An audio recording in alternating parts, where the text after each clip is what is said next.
The New Testament is not inspired by God. Oh, shit. The New Testament's not inspired by God.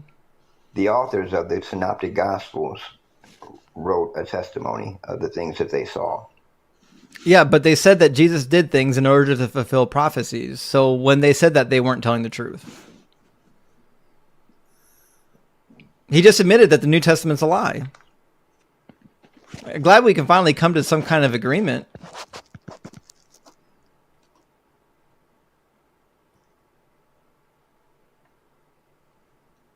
I'm still here. I'm listening. I'm saying, I think we finally got some agreement. The New Testament is not true. It's full of lies. Not all of it. Okay, but some of it. Some of it. Okay, throw it out. Dump it. If it's got lies in it, I don't want it. If I bring you a glass of water and I told you I only spit in part of it, are you going to drink it? No. Yeah, right? If the Bible is full of things that aren't true, I'm not likely to believe that this book is divinely inspired or is revealing some sort of sacred truth or anything of that nature. But it's not full of lies. But it is. We just read a bunch of prophecies that clearly weren't prophecies about Jesus. And it gets history wrong. We already know that. It says that the earth is flat and there's a dome over top of it. Do you think the earth is flat? It doesn't say that the earth is flat. In Job, it says that the earth is a sphere. No, it doesn't. Job 38:14 said it's formed like clay beneath a seal. Do you know what clay beneath a seal looks like? It said it's a sphere and it rests in the firmament. No, it doesn't. Doesn't say that. It says in Job 38 that the earth takes on form like clay under a seal and stands out like a garment. And this is what a clay seal looks like. That is the seal of Hezekiah. It looks strangely just like what people in the ancient world thought the earth looked like. Isn't that weird?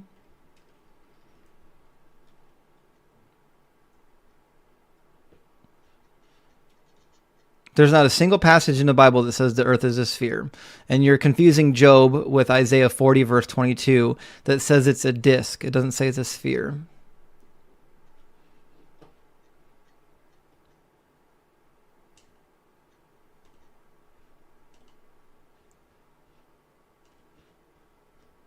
The Hebrew word chag doesn't mean sphere. It means a disc or a circle. And in the case of the earth, it's clearly a disc because circles are hollow and discs are not.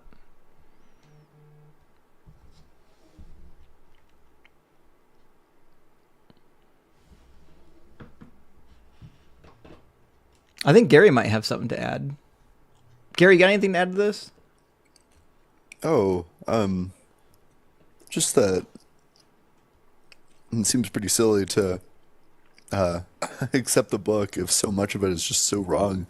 I don't know, like, if everything that it says is wrong, if it's just wrong about all of it, then what's the point of any of it? Yeah. What percent of the Bible would need to be false for you to no longer believe in it?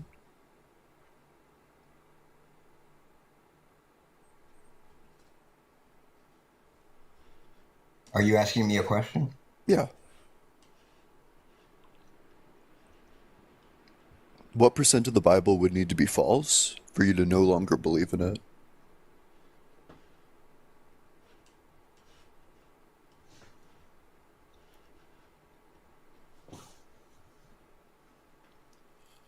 The words of the Bible, as you're relating them as false, is not what makes me not believe in the Bible.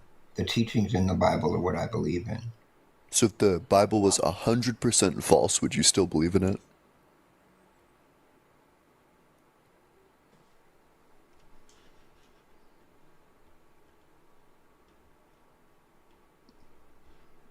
This is not a hard question.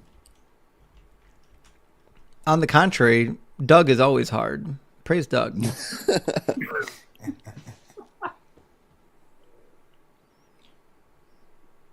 Yeah, the problem is if the Bible's not completely true, we have a big problem. We have to figure out like how many untrue things does a book need to say before we just say the book's not reliable. Also, thank you, Kayla, for all the lives. I appreciate that, and Lisa. Like, what's our tipping point? Thank you, Philo. Big W on the whale. When you take it out of context, then it becomes a lie. What's the context that I took out of it?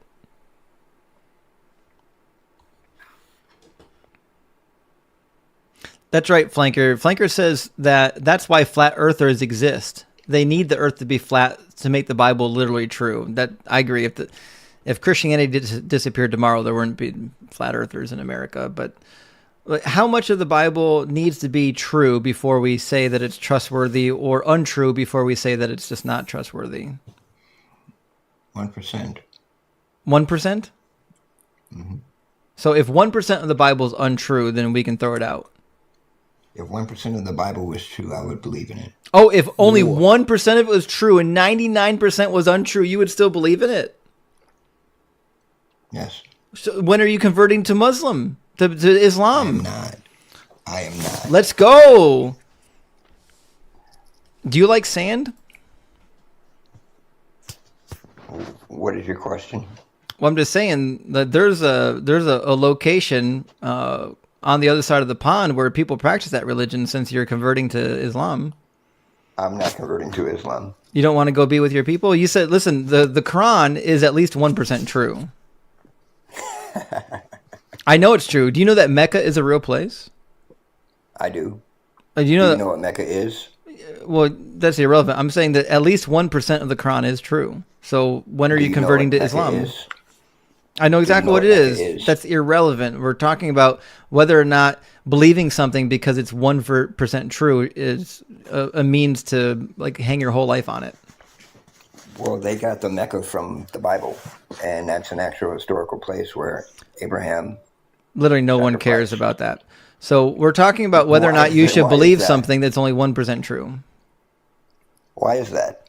We're asking, should you believe something that's only 1% true? And you're saying yes for the Bible, but you won't say it for the Quran. Hebrews 11 and 1. You can't do it. You can't bring it. All right, David, I need you to answer my question. All right. If the Quran is only 1% true, should we believe it?